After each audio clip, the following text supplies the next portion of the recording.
144편 1절에서 4절 말씀 보겠습니다. 시편 144편 1절에서 4절 말씀. 우리 다 함께 같이 합독해서 읽겠습니다. 시작.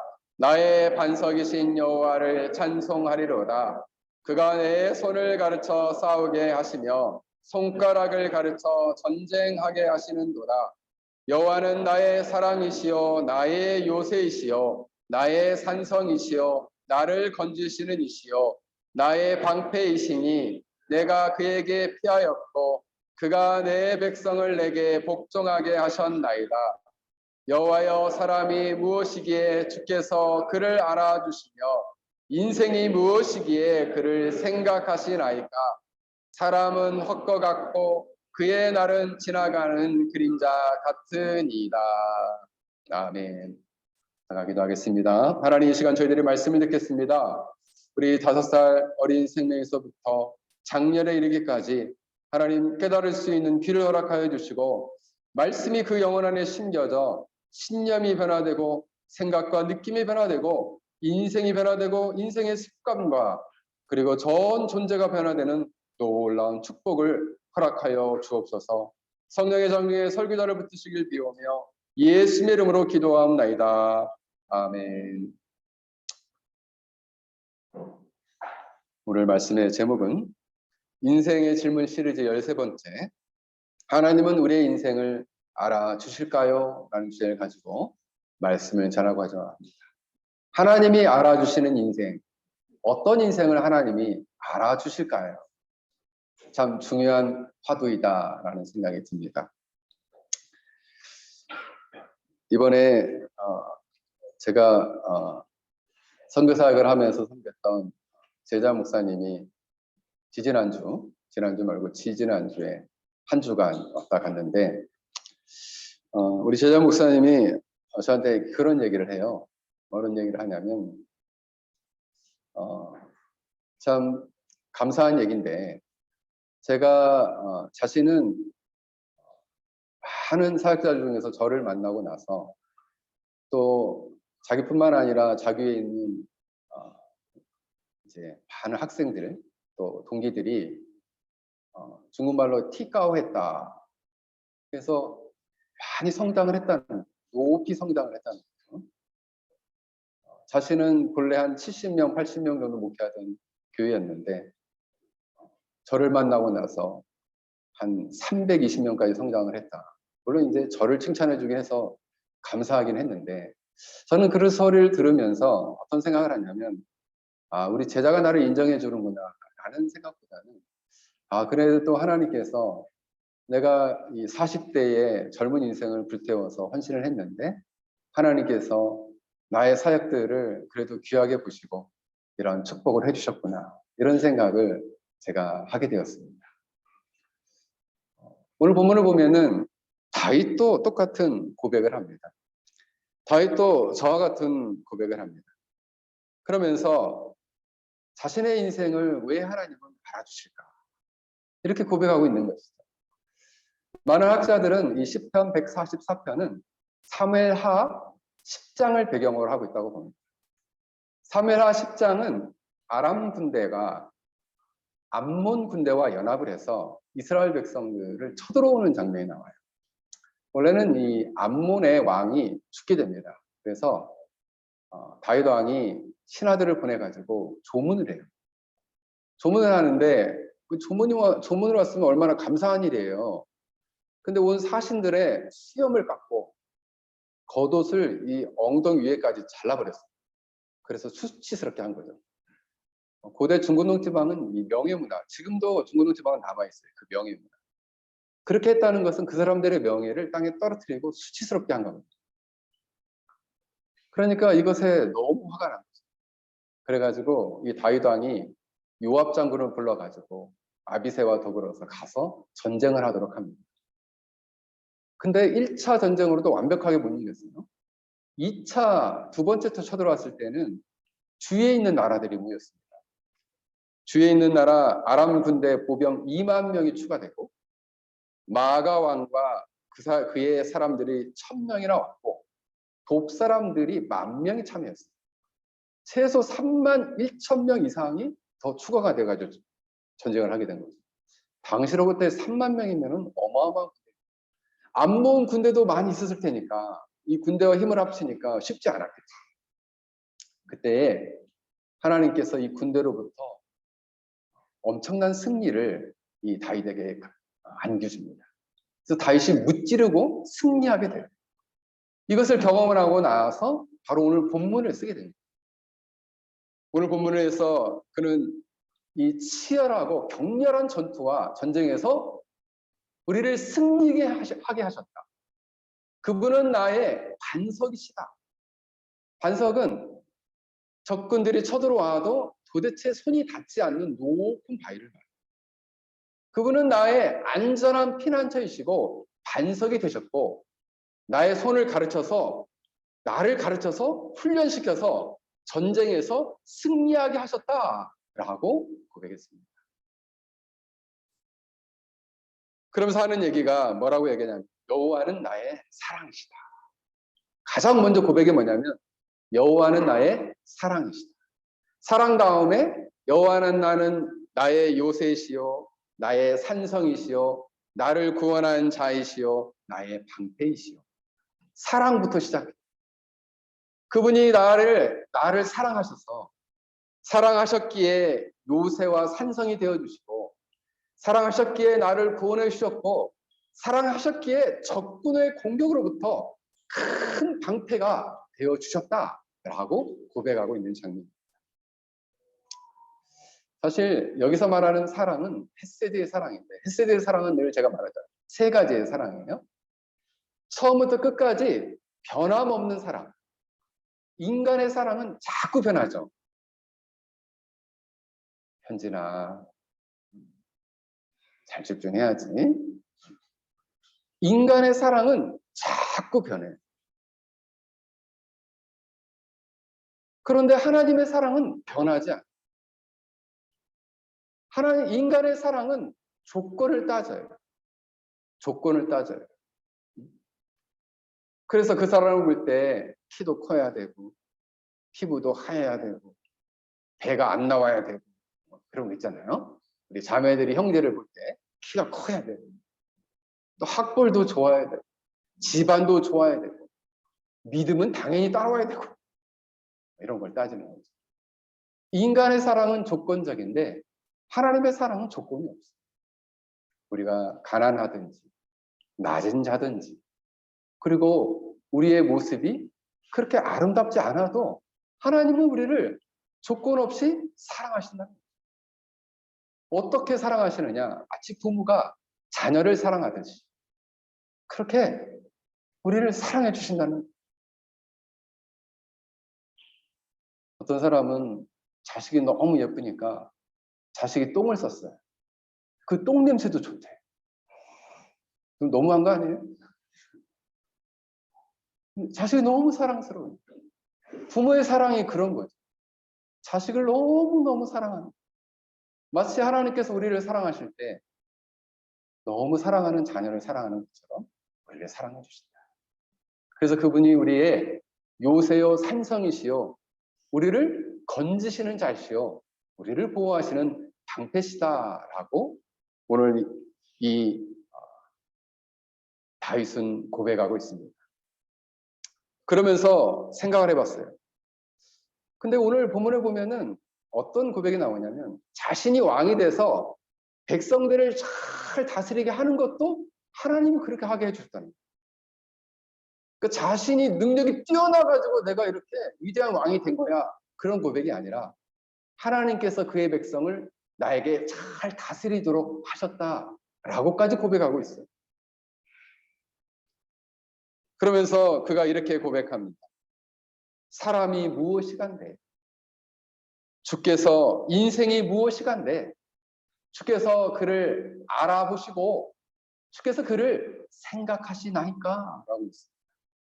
알아보시고라는 단어는 야다으라는 단어가 쓰였는데 이 단어는 그 사람에 대해서 친밀한 가운데에 직접 보아 확인하고 알아서 인정해 주다 이런 거. 직접 보고 친밀한 관계 안에서 그를 알아서 그런 다음에 그를 인정해주다. 알아주다는 말은 인정해주다라는 말이 포함됩니다. 그를 인정해주다. 생각하다라는 것은 하샤부라는 단어인데 그를 향해서 곰곰하게 숙고하여 생각하고 판단을 내리다라는 거죠. 그를 곰곰이 그의 인생과 삶 전체를 바라보고 곰곰하게 하나님이 생각하고 판단을 내리시되 그런 다음에 그를 알아주시더라. 인정해 주시더라. 그 사람의 존재와 삶을 정직하게 바라보고 오늘 아침에도 우리 집사람이 어느 교수님 강의를 듣는데 제가 지나가다 봤어요. 그 교수님이 자기는 하나님이 두렵다. 왜 두렵냐? 하나님은 내 마음의 중심을 알고 계셔서 두렵다. 무섭다라는 표현을 쓰더라고요. 무섭다. 여러분들이 지금 어떤 마음으로 하나님께 예배하고 있는지, 어떤 마음으로 신앙생활을 하는지, 어떤 마음으로 공동체를 이루고 있는지 하나님 다 아십니다. 왜요? 그 중심을 보십니다. 그 마음이 바르지 못하다면 두려워하는 것이 맞는 거죠. 그 마음이 영영 아무런 마음 없이 중심의 사랑 없이 겉모습으로만 신앙생활 하는 척 한다면 그 하나님 모르실까요? 하나님이 아신다는 거예요. 오늘 정직하게 그 생각을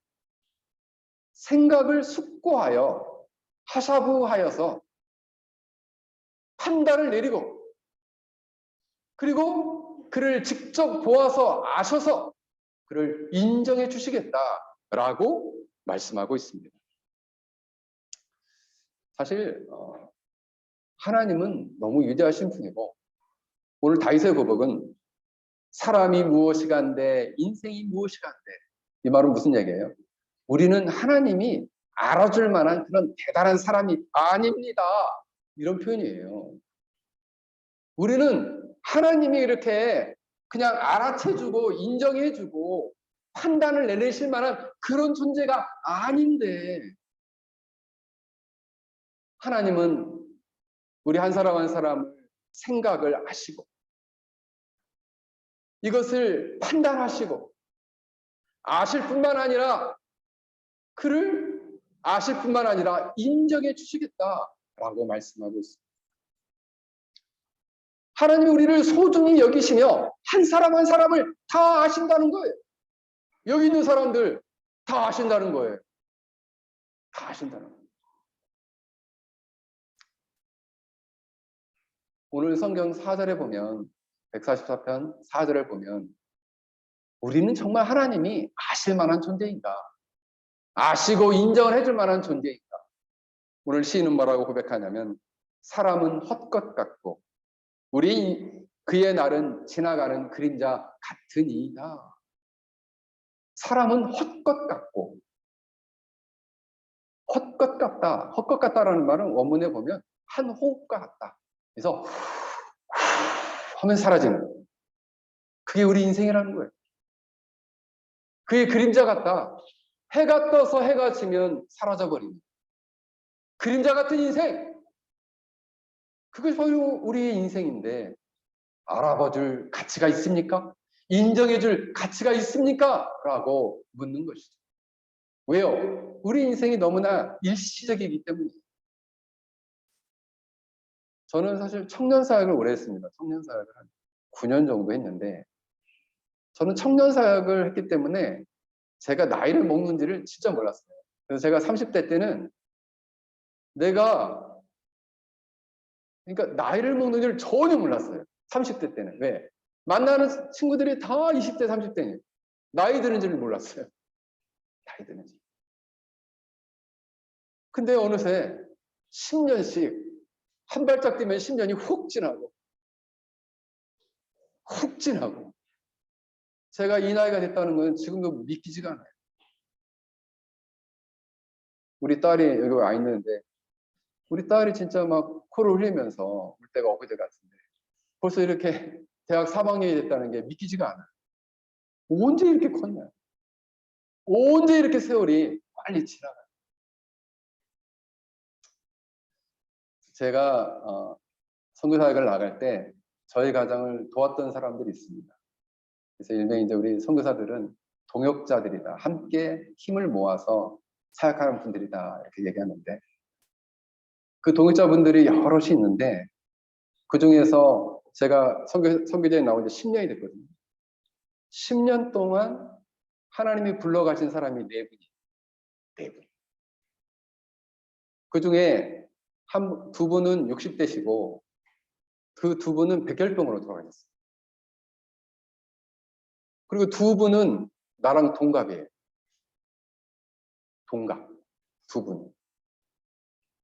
한 사람은 전기 고치다가 그 사다리에서 떨어져서 머리를 다쳐가지고 18일 만에 하나님 불러가셨어요. 한 사람. 또 한 분은 지난주 토요일 날에 암 말기로 42차까지 암투병을 하고 하나님이 그 영혼을 데려가셨어요. 근데 그분은 전도사님이셨는데 너무 귀한 분이고 너무 훌륭한 분인데 하나님이 그 영혼을 데려가셨습니다. 저랑 동갑이에요. 너무 젊은 나이죠. 그러면서 제가 그런 생각을 하게 됐습니다. 아, 참 우리의 인생은 너무 짧은데. 우리의 인생은 이처럼 금방 왔다가 금방 사라지는 헛것 같고 그림자 같은데 어쩜 하나님은 우리의 인생을 가치 없다 여기지 않고 이렇게 소중하게 여겨서서 알아봐 주실까? 여러분, 하나님이 알아봐 주시는 사람은 어떤 사람일까요? 이처럼 일생토록 하나님을 경외하고 사랑하고 하나님을 의지하며 살아가면 하나님은 그 사람을 주목하십니다.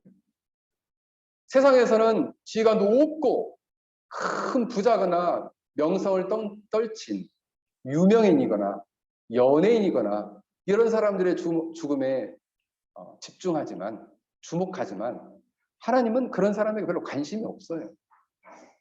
하나님은 어떤 사람에 관심이 있느냐? 그 영혼 안에서 이처럼 일생토록 다윗과 같이 하나님을 사랑하고 하나님을 의지하며 사는 사람, 하나님과 동행하며 살았던 사람. 물론 그 사람은 고백합니다. 나의 인생은 헛것 같고 지나가는 그림자 같습니다. 라고 고백하지만 하나님 놀랍게도 그를 생각하시고 그를 알아봐 주신다라는 것입니다. 사랑하는 성도 여러분, 여러분의 인생은 어떻습니까? 하나님이 알아봐 주시는 인생입니까? 깊이 생각하고 판단을 내리실 만한 그러한 인생을 살고 있습니까? 만약 여러분의 인생이 하나님께 주목받고 있지 못하다면 오늘 이 날을 기점으로 주목받는 인생, 하나님이 생각하시고 알아봐 주시는 인생이 되기를 주의 이름으로 간절히 축원합니다. 그렇다면 하나님께서는 과연 하나님께서 인정하시고 생각하시고 알아봐 주시는 인생은 어떤 인생을 살아야 하겠는가? 사람들은 누구나 인정받고 싶어하는 욕구가 있습니다. 그래서 심리학자들은 인정받는 것을 인간의 본성이라고까지도 말했습니다. 그래서 미국의 유명한 1940년대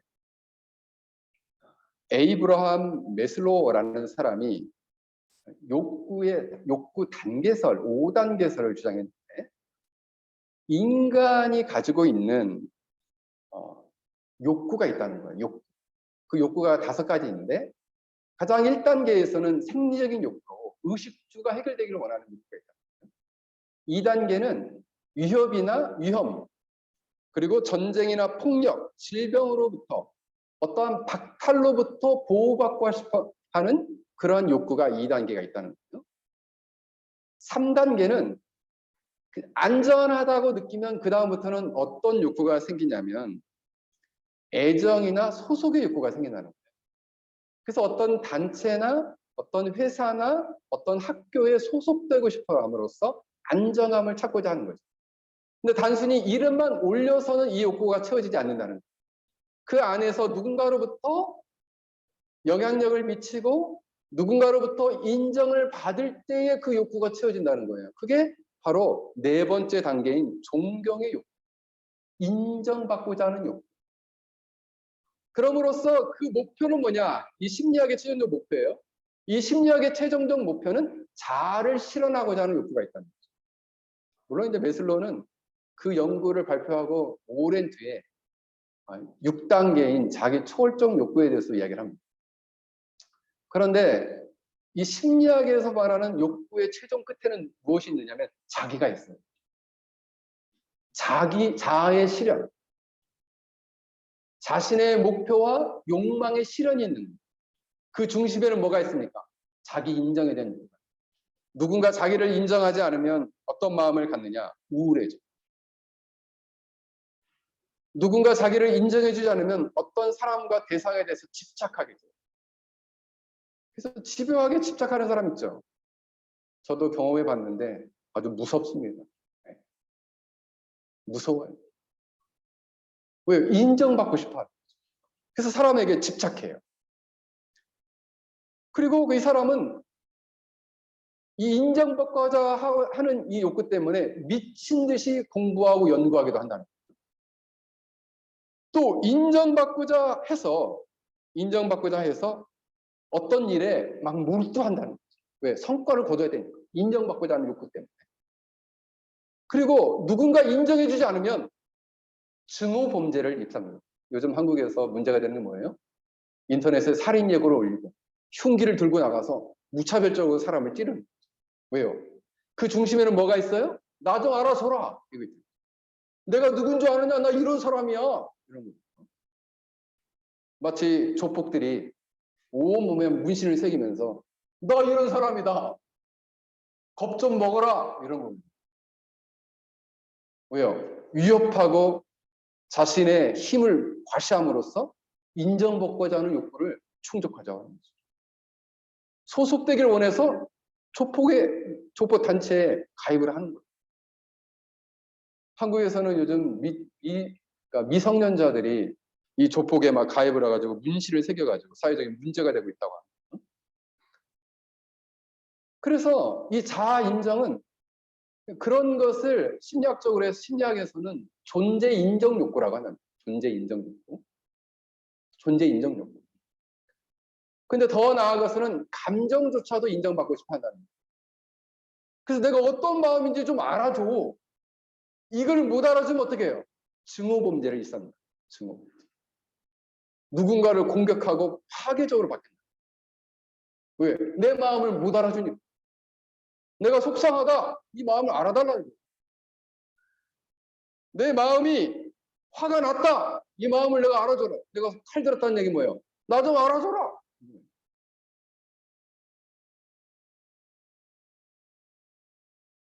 오늘도 어제인가 방송에 나왔어요. 제주도에서 어떤 사람이 칼을 들고 막 돌아다니더래요.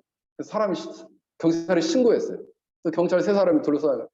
왜 칼을 들고 다닙니까? 내가 힘들어서 죽고 싶어서 칼을 들고 다닌다. 그럼 혼자 죽었어야 되잖아요. 근데 칼을 들고 여러 사람 있는데 막 다닌다. 왜요? 내가 너무 힘들다는 걸 알아달라고 막 그러고 다닌다는 거예요. 그러고 다니면 안 돼요. 어? 알았죠? 현진아, 알겠지? 그러고 다니면 안 돼. 결국 뭐냐 하면 사람들의 인정을 받는 결과는 결국 인간의 자아를 실현하기 위한 것이다. 한국에서 최근에 문제가 되는 게 뭐냐면 갑질 문화죠. 갑질 문화. 제가 한국 사람들을 보고 그래서 요즘 나는 초등학교 선생님들이 그렇게 힘든 줄 몰랐습니다. 아니 학부모들이 그렇게 갑질하는 줄 몰랐어요. 요번에 이 세종시에서 갑질하는 사람 그 편지가 방송에 나왔는데 그거 보고 내가 깜짝 놀랐습니다. 세종시의 교육부 5급 사무관이 초등학교 자기 아들의 초등학교 선생님한테 편지를 보냈어요. 9가지를 요구했는데 그 중에 제가 몇 가지를 적어왔어요. 하지마, 안 돼, 그만, 제지하는 말 금지. 이런 말 자기 아들한테 하지 말라는. 두 번째, 싫다는 음식 먹이지 않기. 세 번째, 지시나 명령투로 말하기보다는 권유와 부탁조로 말할 것. 나의 아들은 왕의 DNA가 있기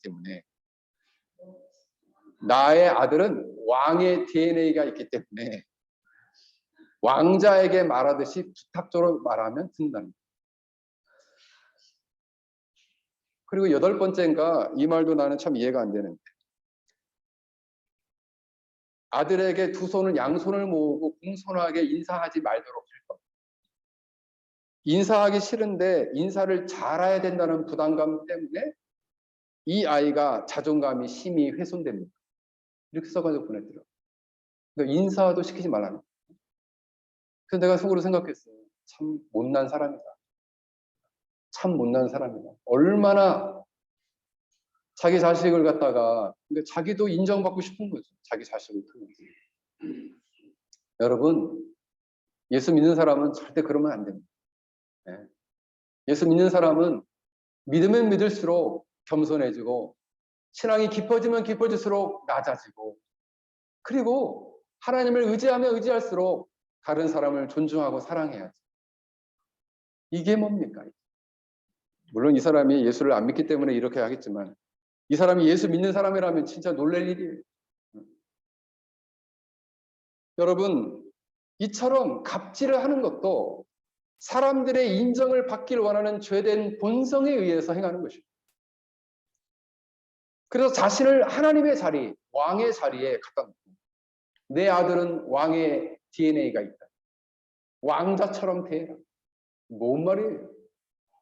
심지어는 자기 자식이 누군가와 싸우면은 절대적으로 자기 아들 편을 들어줄 것. 이렇게도 써 있어요.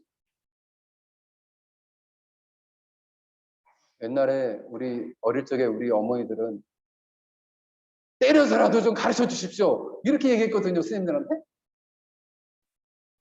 근데 심지어는 이 부모는 이 아들이 하도 승질을 내니까 선생님이 애들을 데리고 도서관에 갔어요.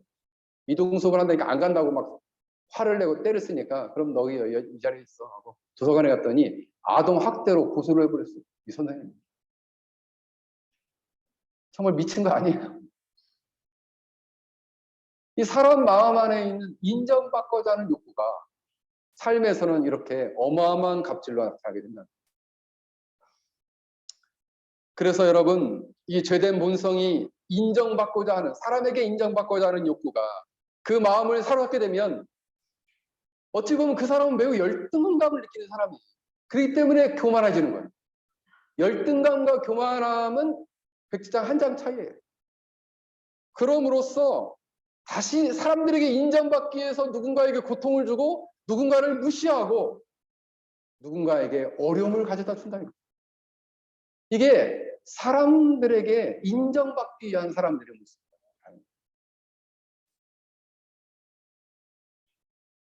근데 여러분 생각해보세요. 사람의 인정은 쉽게 사라지는 거예요. 사람들에게 인정받으려고 여러분 애쓰지 마십시오. 예전에 제가 사회 갈 때 저를 가르쳤던 김남용 목사님이 하신 얘기가 있어요. 사람들 눈치 보지 말고 일해라. 그럼 어느 분 눈치 보고 일합니까? 하나님 눈치 보고 일해라. 하나님이 너를 어떻게 보실지 보고 일해라는 거예요. 여러분들이 교회를 섬길 때도 마찬가지. 사람들이 나를 어떻게 볼까? 사람들이 어떻게 볼까? 그 시작부터 외식이에요. 섬긴 자체가. 하나님이 나를 어떻게 볼까? 그 시각이 거기에 맞춰져 있어요. 성공하면 교만이고 위선이에요. 외식이에요. 하나님은 그런 섬김을 기뻐하지 않는다는 거예요. 그렇다면 하나님이 참으로 인정하는 인생은 어떤 인생일까요? 오늘 시편 144편 15절에 보면 이러한 백성은 복이 있나니 여호와를 자기 하나님으로 삼는 백성은 복이 있도다. 여호와를 자기 하나님, 하늘에 계신 하나님, 여호와 하나님을 자기 하나님으로 삼는 사람이 복이 있다는 거죠.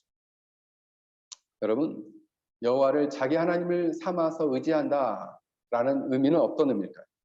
하나님을 자신의 능력과 힘의 근본으로 삼아서 하나님을 전적으로 의지하며 그의 뜻에 따라 살기 위해 애쓴다라는 것입니다.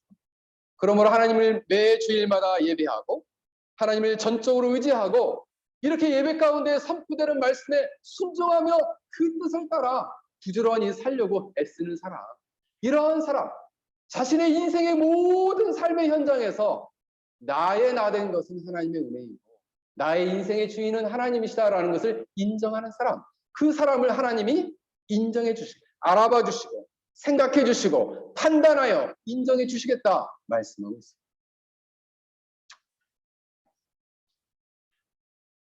다윗은 오늘 5절부터 9절까지 보면 이런 하나님을 의지하면서 기도를 합니다. 두 가지를 기도하는데 5절에서 6절은 원수를 무찔러 달라 기도합니다. 그리고 7절부터 9절은 이 이방인인 아람 군대와 그 다음에 이 암몬 군대의 연합 군대로부터 구원하시고 승리해달라고 요청하며 기도하고 있습니다. 그러면서 이방인에서 손을 해서 건지소서, 그종 다윗을 해하려는 칼에서 구원하소서. 근데 다윗은 나의 군대를 의지합니다. 나의 장군들을 의지합니다. 나의 힘을 의지합니다. 말하지 않아. 내가 이 군대를 끌고 나가지만은 하나님께서 나를 해하려는 칼에서부터 나를 구원해달라고 기도하고 있습니다. 왜요? 하나님을 절대적으로 의지하는 믿음이 그에게 있었기 때문에 하나님이 그를 인정해 주시고 생각해 주시고 그를 주목해 주셨던 거예요. 그가 왕이어서 주목한 게 아니에요. 그 중심에 여호와를 자기 하나님을 삼는 모습을 보고 하나님은 그를 주목하셨다라는 것입니다. 하나님이 알아봐 주시고 인정해 주신 사람에게는 그럼 어떤 축복이 있습니까? 12절부터 14절까지 말씀하고 있으면 하나님이 인정해 주시고 알아봐 주시고 생각해 주시는 사람에 대한 축복, 그의 자녀들은 그의 아들들은 장성한 나무들 같고 딸들은 궁전의 아름다운 모퉁이 돌과 같이 만들어 주시겠다. 명예롭고 그리고 아름답게 성장하게 하겠다. 13절에 보면 백곡 온갖 곡물들을 창고에 가득히 풍성한 숫소가 수레를 끌고 가는데 끌고 갈 수 없을 만큼 무겁게, 이 얘기는 뭐냐면 풍성한 소출을 주시겠다라는 거예요. 창고를 빼곡히 온갖 곡식으로 채워주시겠다. 침노하는 일, 나아가 막는 일, 하나님의 축복으로 말미암아 이제는 전투마저도 없게 하는 평화로운 시대를 너에게 주겠다라고 말씀하고 있습니다. 생각해보면 다윗은 어떤 부분이 그렇게 하나님 마음에 어떤 부분이 그렇게 하나님이 알아봐 주실 만큼 하나님이 생각해 주실 만큼 인정받는 인생이었습니다. 그에 대한 평가에 대해서 사도 바울이 사도행전 13장 22절에 이렇게 평가합니다. 내가 이새의 아들 다윗을 만나니 내 마음에 맞는 사람이다. 내 뜻을 다 이루리라. 그는 내 마음에 맞는 사람이다. 내 뜻을 다 이루리라.